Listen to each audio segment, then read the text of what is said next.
আসসালামু আলাইকুম রহমতুল্লাহ। প্রিয় দর্শক, কেমন আছেন? আশা করি ভালো আছেন। প্রিয় দর্শক, ইসলামী ধারার ব্যাংকিংয়ে 2 বছরে মুনাফা বন্ধ, ক্ষোভে ফুঁসছেন ব্যাংকের গ্রাহকরা। চলুন জেনে নিই বিস্তারিত তথ্য। প্রিয় দর্শক, দেশে ইসলামী ধারার ব্যাংকগুলো আদৌ কতটা শরিয়াহ নীতি মেনে চলছে তা নিয়ে দীর্ঘদিন ধরেই বিতর্ক রয়েছে। এই বিতর্কের মধ্যেই ইসলামী ব্যাংকের খাত দেশের মূল ধারার ব্যাংকিং ব্যবস্থা প্রায় 1/4 দখল করে নিয়েছে। দ্রুত সম্প্রসারণশীল এই খাতেই ঢুকে পড়ে একটি লুটের চক্র। শরিয়া নীতির তোয়াক্কা না করে ঋণের নামে অর্থ আত্মসাৎ ও বিদেশে পাচারের অভিযোগ ওঠে। এর পরিণতিতে চরম ভোগান্তিতে পড়েন সাধারণ আমানতকারীরা। সেই দুর্ভোগ এখনও তাদের পিছু ছাড়েনি। এরই মধ্যে নতুন করে ক্ষোভে ফুঁসছেন একীভূত 5 ব্যাংকের আমানতকারীরা। সম্প্রতি কেন্দ্রীয় ব্যাংক জানায়, গত 2 বছরে আমানত উপর কোনো মুনাফা দেওয়া হবে না। এই সিদ্ধান্তের পর সামাজিক যোগাযোগ মাধ্যমে ক্ষোভের বহিঃপ্রকাশ দেখা যাচ্ছে। বাংলাদেশ ব্যাংকের গভর্নর আহসান এইচ মনসুর গতকাল বলেন, ইসলামী শরিয়া অনুযায়ী পরিচালিত কোনো ব্যাংক লোকসানে থাকলে আমানতকারীরা মুনাফা পান না। তিনি বলেন, 5টি ব্যাংকের নিরীক্ষা করানো হয়েছে। নিরীক্ষায় দেখা গেছে ব্যাংকগুলো ওই সময় লোকসান ছিল। এই অবস্থায় শরিয়া সুপারভাইজারি কাউন্সিলের পরামর্শ অনুযায়ী 2 বছরের আমানতের উপর মুনাফা না দেওয়ার সিদ্ধান্ত নেওয়া হয়। গভর্নর আরও বলেন, সরকারের দেওয়া অর্থ দিয়েই সম্মিলিত ইসলামী ব্যাংক আমানতকারীদের মূল টাকা ফেরত দিতে পারছে।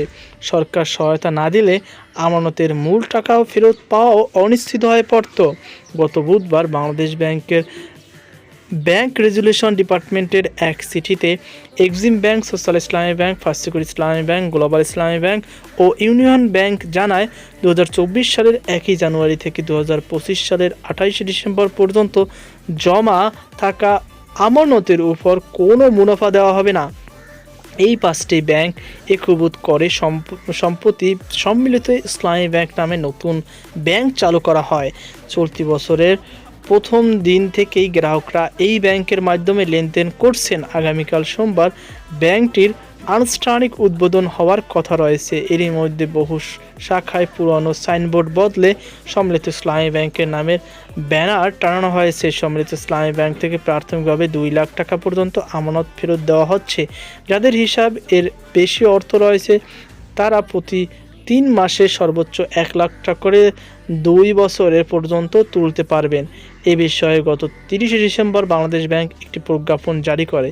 কেন্দ্রীয় ব্যাংক জানায়, যারা তাৎক্ষণিকভাবে আমানত তুলবেন না তারা বাজার ভিত্তিক মুনাফা পাবেন। আয়তনে আমানতের বিপরীতে ঋণ নেওয়ার সুযোগও থাকবে। বাংলাদেশ ব্যাংক আরও জানায়, 5টি ব্যাংকের সব চলতি সঞ্চয়ী ও স্থায়ী আমানত এখন সম্মিলিত ইসলামী ব্যাংকের আওতায়। নির্ধারিত সময় শেষ হওয়ার আগে স্থায়ী আমানতের অর্থ তোলা যাবে না। তবে বিদ্যমান আমানতের বিপরীত সর্বোচ্চ 20% পর্যন্ত ঋণ বা বিনিয়োগ সুবিধা মিলবে। নতুন করে জমা দেওয়া আমানতের ক্ষেত্রে এ সীমা সর্বোচ্চ 80%। 60 বছর বেশি বয়সী গ্রাহক এবং ক্যান্সার বা কিডনি ডায়ালাইসিসের মতো গুরুতর রোগী আক্রান্ত আমানতকারীদের মধ্যে জন্য মানবিক বিবেচনায় বিশেষ সুবিধা রাখা হয়েছে। চিকিৎসার প্রয়োজনে তারা নির্ধারিত সীমার ভিতরে বা বাইরে গিয়েও আমানতের অর্থ তুলতে পারবেন। এর আগে একীভূতকরণ প্রক্রিয়ার অংশ হিসেবে 5 ব্যাংকের সব চলতি সঞ্চয়ী ও স্থায়ী আমানত, স্থাবর অস্থাবর সম্পদ, দায় দেনা এবং পূর্বের সব চুক্তি সম্মিলিত ইসলামী ব্যাংকের কাছে হস্তান্তর করা হয়। প্রিয় দর্শক, আশা করি আপনারা বুঝতে পেরেছেন। তো এই ছিল আমাদের সর্বশেষ আপডেট। সকল আল্লাহ হাফেজ।